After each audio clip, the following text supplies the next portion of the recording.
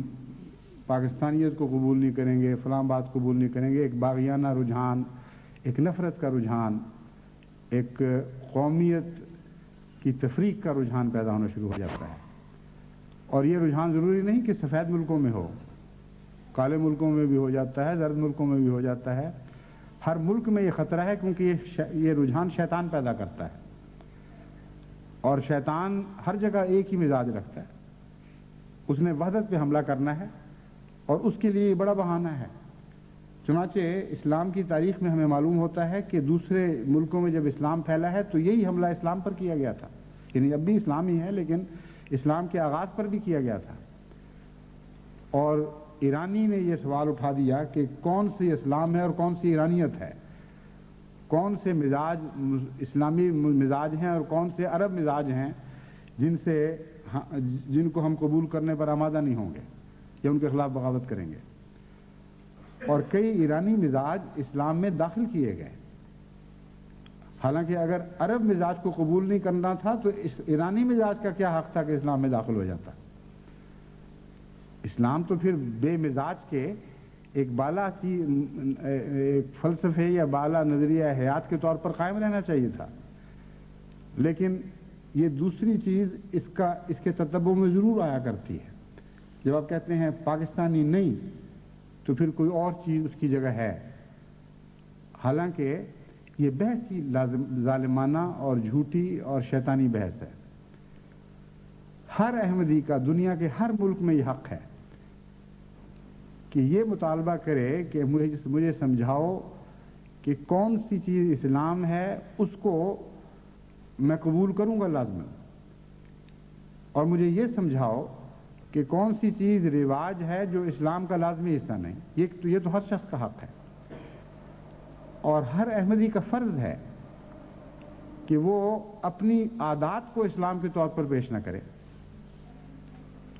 اور جہاں اگر یہ ایسا اختلاف پیدا ہو وہاں ضروری ہے ہر ایک کے لیے کہ وہ مرکز کو متوجہ کرے،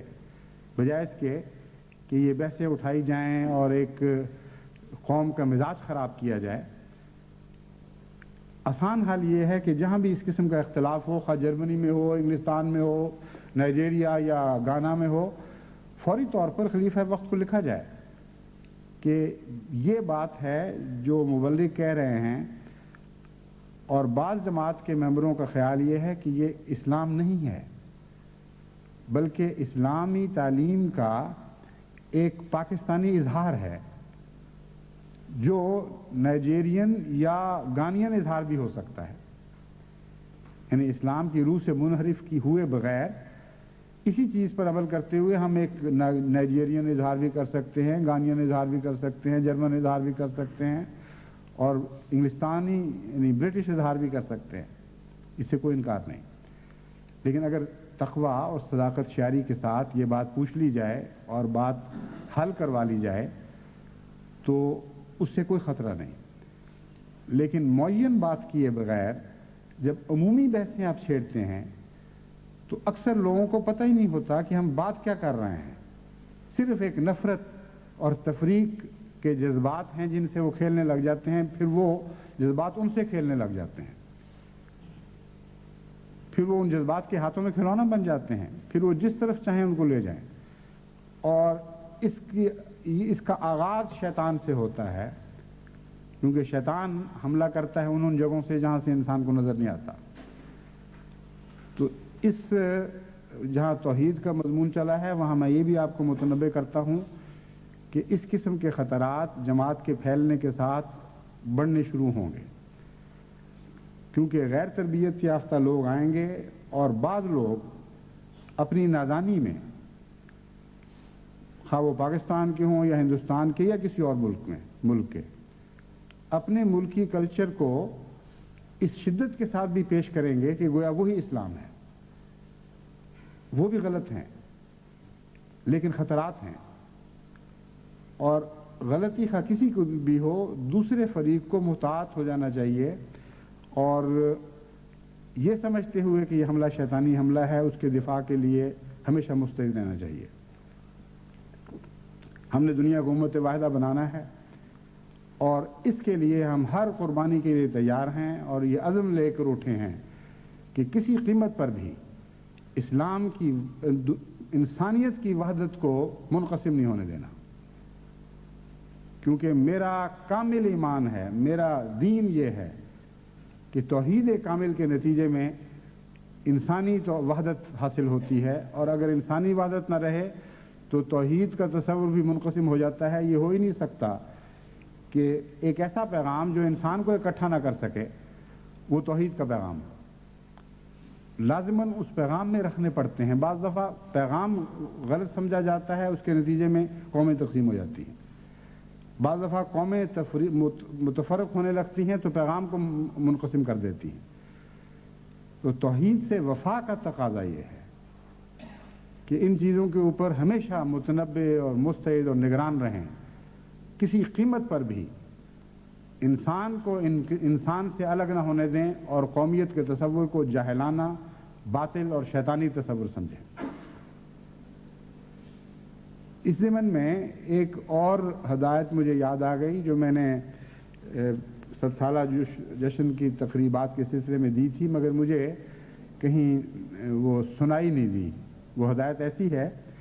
جس کا شنوائی سے تعلق ہے. میں نے تاکید کی تھی کہ ان نمائشوں کے دوران حضرت اقدس مسیح موعود علیہ الصلوۃ والسلام کا ایسا کلام جس میں اللہ تعالیٰ کی حمد کا ذکر ہو یا حمد پر مشتمل کلام ہو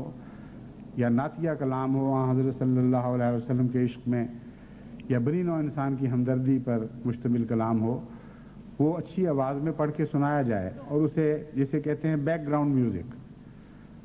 اس بیک گراؤنڈ میوزک کے طور پر وہ چلتا رہے. اس کا بہت عمدہ طبیعتوں پر بہت عمدہ اثر پڑتا ہے. چنانچہ اس سلسلے میں ساری دنیا میں تحریک کر کے بعض اچھی آواز والوں کی آواز میں کیسٹس یہاں منگوائی گئیں اور ان کا جائزہ لے کر کم سے کم ہدایت ضرور میں نے کی تھی کہ ان کو دوبارہ سب دنیا میں بھجوایا جائے، یعنی ایک دفعہ اکٹھا کیا جائے پھر چن کر دوبارہ منتشر کیا جائے تاکہ اچھی آواز میں صحیح تلفظ میں حضرت مسیح موعود علیہ السلام کا کلام ان نمائشوں میں پڑھا جایا کرے. اس کے ساتھ ہی ایک یہ بھی تاکید کی تھی کہ چونکہ یہ صدی غلبہ توحید کی صدی کے طور پر ہم منا رہے ہیں، اس لیے خاص طور پر وہ نغمہ حضرت مسلم موعود رضی اللہ تعالیٰ عنہ کا جس میں ہے لا الہ الا اللہ، ٹیپ کا مصرع تو نہیں، ٹیپ کے ہر مصرے کے آخر پر یا ہر شعر کے دوسرے مصرے کے آخر پر آتا ہے درد دل کی صدا، یہ کیا ہے، وہ ہے دست قبلہ نما لا الہ الا اللہ. وہ نظم وہ بھی ایسی نظم ہے جو بہت ہی عمدہ ترنم کے ساتھ پڑھی جا سکتی ہے. ویسے تو ہر شعر ترنم سے پڑھا جاتا ہے لیکن بعض اشعار کے زیر و بم کو موسیقیت کے ساتھ ایک خاص مناسبت ہوتی ہے، اور یہ وہ نظم ایسی ہے جس کا ترنم تمام دنیا کے انسانوں کو متاثر کر سکتا ہے. تو اس کو بھی لگانا چاہیے. کچھ میں نے منگوائے تھے نمونے، مگر ابھی تک مجھے کوئی ایسا دل کو لگا نہیں کہ بہت ہی غیر معمولی ہو، حالانکہ یہ نظم ایسی ہے جس کو بہت ہی اعلیٰ، بہت ہی مؤثر آواز میں پڑھا جا سکتا ہے. تو یہ اگر نظم بھی اس وقت دہرائی جائے تو اس کے ساتھ مجھے خیال آیا ہے کہ آپ کو ان اشعار کا ترجمہ بھی کرنا چاہیے، اور وہ بھی موسیقی کے اثر میں زیادہ گہرائی پیدا کر دیتا ہے. حضرت مسیح موعود علیہ السلام کا مثلا کلام ہے، اے خدا، اے کار ساز ہو، اے پوش ہو کردگار. اس کو ایک شخص شعر میں پڑھتا ہے تو اس کے بعد اس کا ترجمہ ایک باوقار اثر انداز آواز میں سنایا جائے ٹھہر ٹھہر کے، بجائے اس کے کہ مسلسل نظم ہو رہی ہے یا اس سے پہلے پڑھ لیں مترجمہ ایک آواز میں، آواز کے اگر نثر کے انداز میں بھی کوئی بات کہی جائے تو بعض دفعہ ایک آواز میں موسیقی ہوتی ہے اور آواز میں وقار ہوتا ہے، اور بعض پڑھنے والے ایسے انداز میں نثر پڑھتے ہیں کہ اس کا اثر نغموں کا سا پڑتا ہے۔ تو ایسے دوست دنیا میں ہر جگہ موجود ہیں۔ افریقہ میں تو میں جانتا ہوں، میں نے اپنے دورے میں دیکھا ہے، خدا تعالیٰ نے بڑی بڑی عظیم الشان آوازیں، بااثر آوازیں ان لوگوں کو عطا کی ہیں، اور وہ عام جب گفتگو بھی کرتے ہیں تو ان کی آواز میں ایک دبدبہ، ایک شوکت ہے۔ تو ایسے کلام کو بجائے اس کے کہ صرف اردو زبان میں پڑھ کے سنایا جائے یا منظوم کرنے کی کوشش کی جائے، جو بہت مشکل کام ہے، نثر میں ترجمہ کر کے اور نغماتی طریق پر اس سے پہلے ایک آرٹسٹ کی طرح پڑھ کر سنایا جائے، اور پھر وہ شعر شروع ہو جائے موسیقی اردو نظم کا، اور اس کے بعد جب اس کا اثر ہو جائے اس کو دہرایا بھی جا سکتا ہے، پھر ایک ترجمہ اور پھر وہ شعر۔ تو اس طرح آپ کی نمائش جو ہے وہ بہت ہی خوبصورت ہو جائے گی اور ان باتوں سے مزین ہو جائے گی، غیر معمولی اس کے اندر اثر پیدا ہو جائے گا۔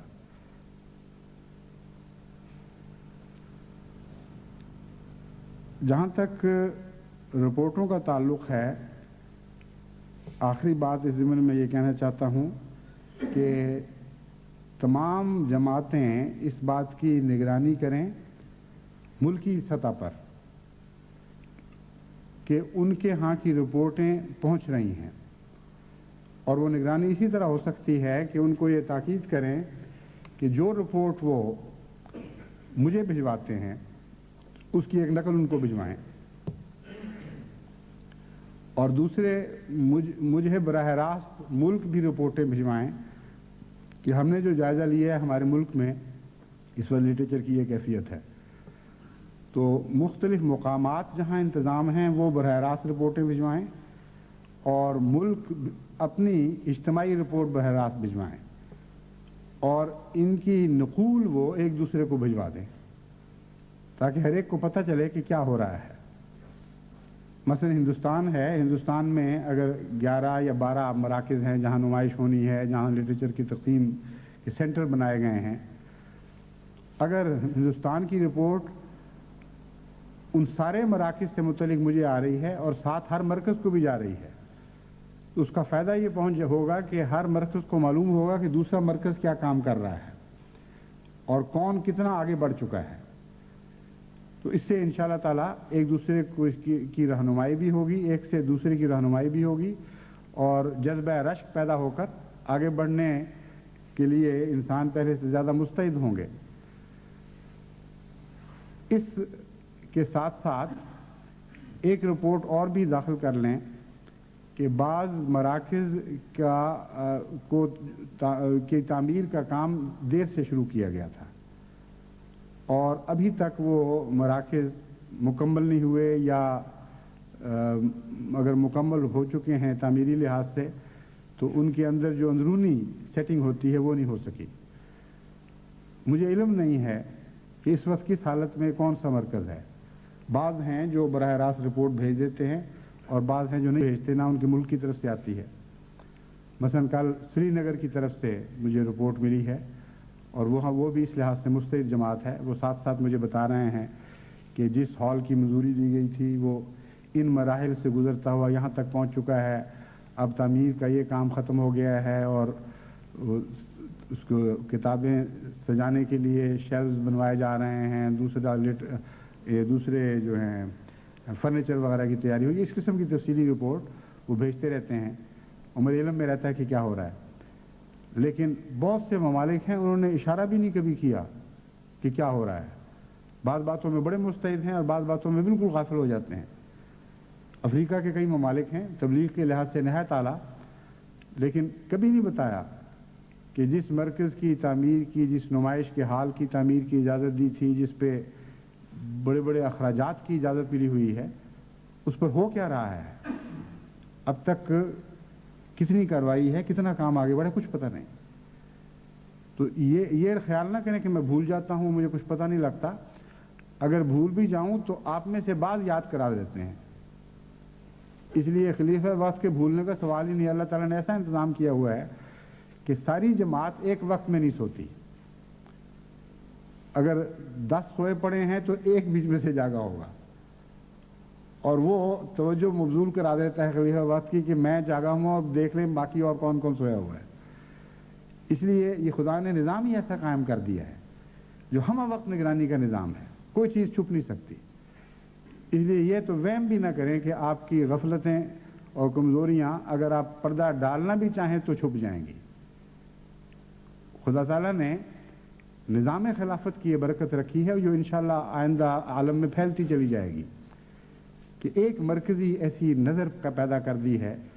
جس کو روشنی دنیا بھر کی احمدی نظروں سے ملتی ہے,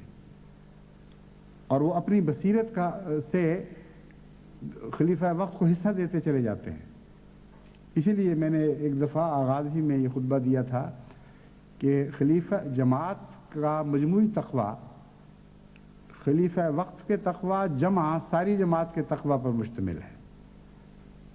اور یہ مجموعی طور پر خلیفہ کی ذات میں منعکس ہونے لگ جاتا ہے. تو اسی طرح آپ کی بصیرت مجھ سے جدا نہیں, میری بصیرت آپ سے جدا نہیں, ہم سب کی مجموعی بصیرت کا نام خلافت احمدیہ ہے. اس لحاظ سے ایک عظیم نظام ہے جس کی کوئی مثال دنیا میں نہیں. بڑی سے بڑی حکومتیں بھی ہوں وہاں بھی اس قسم کے بصیرت افروز نظام قائم نہیں ہے. بس چھپنا تو آپ نے ہے نہیں, اور پھر مجھ سے چھپ بھی جائیں فرض کریں تو ہمارا نظام تو ہے ہی اس بات پر کہ خدا دیکھ رہا ہے. وہی بات جس سے میں نے آغاز کیا تھا اسی پر ختم کرتا ہوں. خدا ہمہ وقت ہمیں دیکھ رہا ہے, اس سے چھپنے کا کوئی سوال نہیں ہے. ہم خدا کی خاطر سارے منصوبے بناتے ہیں, خدا کی خاطر ان پر عمل درآمد کی کوشش کرتے ہیں. اس لیے اس تصور کو ہمیشہ زندہ رکھیں, اس احساس کو ہمیشہ زندہ رکھیں, تو اللہ تعالیٰ آپ کو اپنے تمام فرائض کو بہترین رنگ میں پورا کرنے کی توفیق عطا فرماتا چلا جائے گا. آخر پر ایک دعا کی تحریک کرنا چاہتا ہوں. آپ کو علم ہے کہ ہمارا مباہلے کا سال قریب الاختتام ہے, اس پہلو سے کہ 10 جون جمعۃ المبارک کو میں نے تمام دنیا کے مکذبین اور مکفرین کے ائمہ کو, یعنی ان میں سے جو چوٹی کے اور سربراہ ہیں, ان کو چیلنج دیا تھا. ان میں سے بعض نے قبول کیا, بعض نے نہیں کیا, اور جنہوں نے قبول کیا انہوں نے شرطیں ایسی لگا دیں کہ عملاً نہ قبول کرنے کے مترادف تھا. بعضوں کو خدا نے پکڑا اور عبرت کا نشان دکھایا, بنا دیا, بعض ابھی باقی ہیں. لیکن اس مضمون پر میں انشاءاللہ آئندہ خطبے میں روشنی ڈالوں گا, کیونکہ وہ 9 تاریخ کا خطبہ ہوگا, یعنی اس وقت سال پورا ہو چکا ہوگا. جو سال 10 کو شروع ہو وہ 9 کو پورا ہوتا ہے, اور 9 کو بھی جمعہ ہے. اس لیے انشاءاللہ اس وقت مختصراً کوشش کروں گا کہ عمومی تبصرہ کروں کہ اس سال میں کیا ہوا اور آئندہ کیا ہونا ہے. کیونکہ بعض لوگوں نے چیلنج دیر سے قبول کیا. جہاں تک میرا اور جماعت کا تعلق ہے, اس سال میں خدا نے ہم سے کیا سلوک کیا وہی نشان بنے گا ہماری صداقت کا, اور کیا کیا خدا کی رحمتیں اور عنایات نازل ہوئیں, ہم کس حد تک سچائی کے قریب گئے ہیں. اصل تو یہ نشان ہے مباہلے کی کامیابی کا. تو یہ میں مختصر روشنی ڈالوں گا, پھر تفصیل کے ساتھ انشاءاللہ اگر موقع ملا تو جلسہ سالانہ پر بھی گفتگو ہو جائے گی. لیکن بہرحال آئندہ خطبہ میں یہ بیان کرنے لگا ہوں. جو بات میں آج کہنا چاہتا ہوں اس سے متعلق وہ یہ ہے کہ ان آئندہ چند دنوں میں مخالفین علماء کی طرف سے شدید بے چینی کا اظہار ہوگا, شدید بے اطمینانی کا اظہار ہوگا, کیونکہ وہ یہ سمجھیں گے کہ سال گزر چکا, اب چند دن رہ گئے ہیں, خدا تعالیٰ نے تو ان لوگوں پر کوئی لعنت نہیں ڈالی, بلکہ یہ ترقی کرتے چلے گئے ہیں. اسی مباہلے کے سال میں ان کا سالہ جبلی کا سال آ گیا, ساری دنیا میں ترقی ہوئی, بے شمار خدمات کی توفیق ملی, عظیم الشان خدا تعالیٰ نے ان پر رحمتیں نازل فرمائیں, اور جس چیز کے ہم منتظر تھے وہ ہمیں نہ دکھایا. تو اگر خدا ہی غیرت نہیں رکھتا ان کے نزدیک، نعوذ باللہ من ذالک، اگر خدا ہی سچائی کے لیے غیرت نہیں رکھتا تو پھر ہم ہی غیرت دکھائیں؟ پھر تو کیوں نہ ہم اپنے ہاتھ میں لیں اس نظام کو، ان کو تکلیفیں پہنچائیں۔ یہی وہ جذبہ تھا جس کے نتیجے میں ننکانہ صاحب والا دردناک واقعہ ہوا، اور اسی آگ میں جلتے ہوئے انہوں نے ایک اور منصوبہ بنایا تھا کہ 25 جون کو دوبارہ پاکستان میں، سارے پاکستان میں، صرف ایک دو قصبوں میں نہیں، احمدیوں کے گھر جلانے، اموال لوٹنے اور ان کے خلاف عام فساد برپا کرنے کی کوشش کی جائے گی۔ اللہ تعالیٰ نے جماعت احمدیہ کے لیے ایسے انتظام رکھے ہیں کہ ہر قسم کے ان کے منصوبوں کی اطلاع ملتی رہتی ہے۔ اب ان کا ایک یہ منصوبہ ہے کہ 9 تاریخ یا 10 تاریخ کو، 9 کو جمعہ ہے، ہو سکتا ہے 9 کو شروع کریں، اور 10 چونکہ وہ دن یاد کراتا ہے، مباہلے کا دن، یعنی 10 تاریخ چونکہ وہ دن یاد کراتی ہے، اس لیے بعضوں کا خیال ہے کہ 10 کو یہ چنیں گے۔ ایک دفعہ پھر یہ اپنی یہ رذیل کوشش کریں گے کہ جماعت احمدیہ کو نقصان پہنچائیں، فسادات کریں، اور اس طرح گویا کہ خدائی کو اپنے ہاتھ میں لینے کی کوشش کرتے ہوئے دنیا کو یہ دکھائیں کہ دیکھو مباہلہ جماعت کو کتنا مہنگا پڑا ہے اور کتنا نقصان دہ ثابت ہوا۔ جہاں تک ان کی اس خواہش کا تعلق ہے، یہ خواہش تو لازماً جھوٹی نکلے گی۔ اللہ تعالیٰ نے جماعت احمدیہ کو جو ترقی دینے کے فیصلے کیے ہیں، جو اللہ تعالیٰ کی تقدیر نے جماعت پر فضل نازل فرمانے کے فیصلے کیے ہیں، ان کی راہ میں تو کوئی کھڑا نہیں ہو سکتا، کوئی دنیا کی طاقت روک نہیں بن سکتی۔ یہ آسمان کی بارشیں ہیں جو چھتریوں سے رکا نہیں کرتی، چھتوں سے بھی نہیں رکا کرتی۔ ساری کائنات پہ جب ساری زمین پر خدا کی بارشیں نازل ہو رہی ہوں، کون ہے جو عمارتیں کھڑی کر کر کے یا چھتریاں تان کر یا سائبان لگا کر اس بارش کی رحمت کو روک سکے؟ اور خدا کے غضب کی بجلیاں بھی جب کڑکیں تو ان کو بھی دنیا کی کوئی طاقت روکا نہیں کرتی، نہ روک سکتی۔ ہاں، انسان کے غضب کی بجلیوں کی راہ میں خدا کی تقدیریں ضرور حائل ہو جایا کرتی اور اپنے پاک بندوں کو ان سے بچا لیا کرتی ہیں۔ اس لیے ہمارا توکل خالصتاً اللہ پر ہے۔ اس عرصے میں دعائیں کریں کہ خدا تعالیٰ نے جہاں ہم پر بے انتہا احسانات فرمائے ہیں اور سارے عالم میں رحمتوں کی بارشیں نازل فرما رہا ہے، وہاں ہمارے پاکستانی بھائیوں کو بھی ان دشمنوں کے شر اور شرارت اور ان کے غضب کی بجلیوں سے بچائے۔ اور یہ دعا کریں کہ ان کو خدا اتنی عقل دے کہ یہ خدا کے غضب کی بجلیوں سے بچ سکیں، ورنہ جتنا یہ غصہ دکھائیں گے اتنا ہی خدا اور زیادہ ان پر غضبناک ہوگا اور زیادہ ان کو اپنی قہری تجلیوں کا نشانہ بنائے گا۔ یہ ایک ایسی حقیقت ہے جس کو کوئی دنیا میں تبدیل نہیں کر سکتا۔ بس جب احمدی پہ ظلم ہوتا ہے، مجھے ان کی تکلیف ہوتی ہے، ان کے تصور سے تکلیف ہوتی ہے کہ انہوں نے خدا کے غضب کو چیلنج کرتے ہوئے اپنے اوپر نازل کرنے کے لیے اپنے لیے بلایا ہے خود، اور جب خود خدا کے غضب کو کوئی قوم بلاوے دینے لگے تو پھر بسا اوقات وہ غضب نازل ہوتا ہے۔ خدا غضب میں دھیما ضرور ہے، لیکن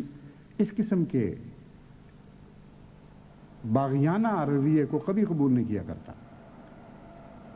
اور ایسے باغیانہ رویے کی خطرناک سزائیں دیتا ہے جو قوموں کو عبرت کا نشان بنا دیا کرتی۔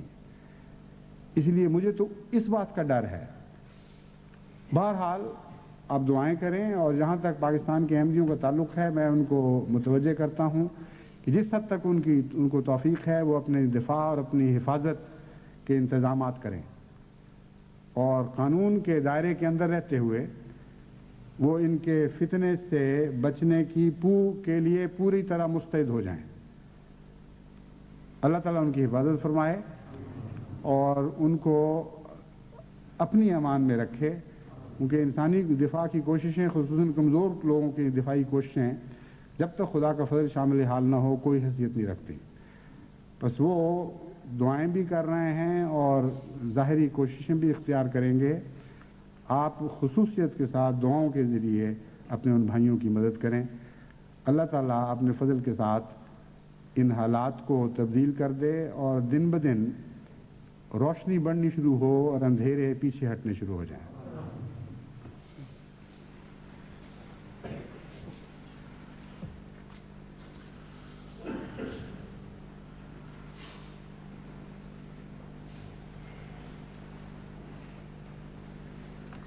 مجھے بتایا گیا ہے کہ میں نے خطبے میں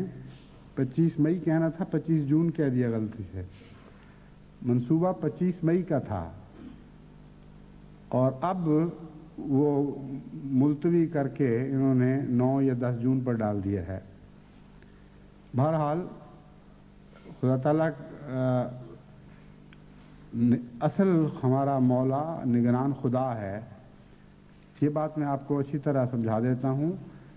کہ اللہ تعالیٰ قرآن کریم میں بار بار یہ مضمون فرماتا ہے کہ وہ لوگ مکر کرتے ہیں، وہ لوگ تدبیر کرتے ہیں، لیکن اللہ بہترین تدبیر کرنے والا ہے، اللہ بہترین مکر کرنے والا ہے۔ اس لیے آپ یہ خیال نہ کریں کہ خدا آپ کو چھوڑ دے گا۔ ہمارے تصور بھی ان باتوں تک نہیں پہنچ سکتے جو خدا کی تدبیر، خدا کی تقدیر ہمارے لیے کر رہی ہے۔ حیرت انگیز انتظام کر رہی ہوتی ہے۔ اچانک یہ کچھ اور سوچ کر اٹھتے ہیں اور کوئی اور آفت پڑ جاتی ہے جو ان کی توجہ کو کھینچ لیتی ہے۔ کہیں احمدیت کے خلاف فساد کرتے کرتے آپس میں فسادات میں مبتلا ہو جاتے ہیں۔ تو اللہ تعالیٰ کے منصوبے چل رہے ہیں اور اس کا مکر یعنی خدا کا مکر جیسا کہ قرآن کریم میں لکھا ہے وہ خیر الماکرین ہے، وہ لازماً غالب آنے والا مکر ہے۔ اس لیے اصل انحصار دعاؤں پر ہے۔ اگر ہم دعائیں کریں گے تو آپ یاد رکھیں کہ خدا تعالیٰ ان کی تدبیریں ان پر الٹ دے گا اور ان کی تدبیریں خدا کی تقدیر پر غالب نہیں آ سکتی۔ ایک اور دعا کی تحریک میں بھول گیا تھا، وہ بھی خطبہ ثانیہ سے پہلے کر دیتا ہوں۔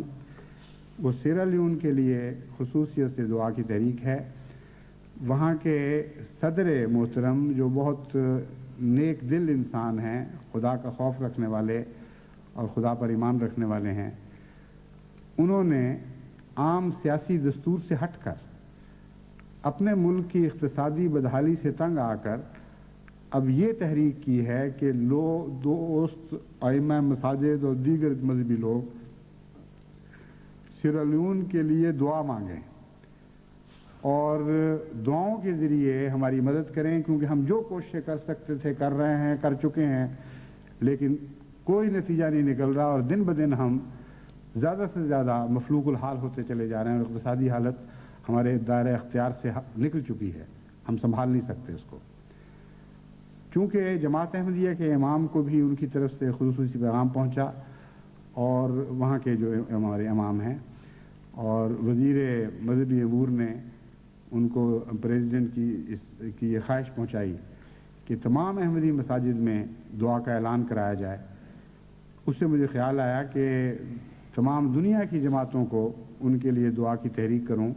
اللہ تعالیٰ اپنے فضل کے ساتھ ان کے حالات درست کرے اور جو بھی مخفی محرکات ہیں جو دن بدن ان کی اقتصادی حالت کو گراتے چلے جا رہے ہیں، ان پر خدا کا اختیار ہے، بندے کا اختیار نہیں۔ اللہ تعالیٰ اپنے فضل سے وہ حالات بدل دے اور ان کو سکون اور امن کے دن نصیب ہوں۔ بہت دردناک حالت ہے، یہاں تک کہ بعض غریب استاد جن کو پہلے ہی بہت معمولی گزارے ملتے تھے، ان کو 6 مہینے تک کی حکومت تنخواہیں بھی نہیں دے سکی۔ ایک ایسے ہی استاد نے تمام دنیا میں چٹھیاں لکھنی شروع کر دیں کہ ہم مر گئے بھوکے، کچھ کرو ہمارے لیے، اور بے بسی کا عالم ہے، بالکل بے اختیاری ہے۔ تو اس لیے خصوصیت سے آپ دعا کریں، اللہ تعالیٰ اپنے فضل سے اس دعا کے نتیجے میں وہاں حالات کو تبدیل فرما دے، ایک نہایت عمدہ پاکیزہ انقلاب برپا ہو جائے۔ اس سے پہلے ہم ایک تجربہ کر چکے ہیں اور اس کے نتیجے میں خدا کے فضل سے غیر معمولی کامیابی بھی ہمیں نصیب ہو چکی ہے۔ غانا کے متعلق آپ کو یاد ہوگا کہ ایک وقت تھا جہاں جب قحط عام ہوتا چلا جا رہا تھا، خشک سالی تھی، بارشوں کے کوئی آثار نہیں تھے، دن بدن لوگ بھوک کا شکار ہو رہے تھے اور خیال تھا کہ جس طرح سوڈان کے بعض حصوں میں یا ابیسینیا وغیرہ میں نہایت خوفناک قحط پھیلے ہیں، وہاں بھی قحط پھیل جائے گا۔ قحط تو پھیلا ہوا تھا یعنی اور بڑھ جائے گا۔ اس وقت وہاں کے امیر نے مجھے خاص طور پر دعا کی تحریک کی اور میں نے خطبے میں ربوہ میں غانا کے لیے خصوصیت سے دعا کی تحریک کی۔ اور عجیب بات ہے کہ اس کے قریباً ہفتہ یا 10 دن کے بعد مجھے خط ملا امیر صاحب کا کہ جہاں تک موسموں کے پنڈتوں کا تعلق ہے انہوں نے کہا تھا کہ کوئی بارش کے آثار نہیں ہیں بلکہ یہ سارا سال خشک سالی کا سال گزرے گا. لیکن جس وقت آپ وہاں خطبہ دے رہے تھے اس وقت اچانک بادل اٹھے ہیں اور اس زور سے بارش ہوئی ہے کہ جل تھل بھر گیا اس بارش سے, اور اس دن کے بعد سے گانا کے حالات تبدیل ہونے شروع ہو گئے. تو ہمارا خدا قادر مطلق خدا ہے, اسی طرح وہ اپنے وجود کا ثبوت عطا فرماتا ہے. بس آپ اگر سنجیدگی سے دعائیں کریں گے تو آپ دیکھیں گے کہ انشاءاللہ تعالی سیرا لیون کے حالات بھی تبدیل ہونے شروع ہو جائیں گے. الحمدللہ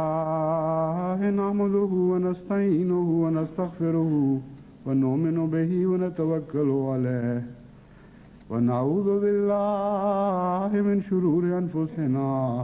ومن سیئات اعمالنا من یہدہ اللہ فلا مضل له ومن یضلل فلا ہادی له ونشهد ان لا اله الا الله وحده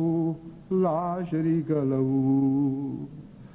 ونشهد ان محمدا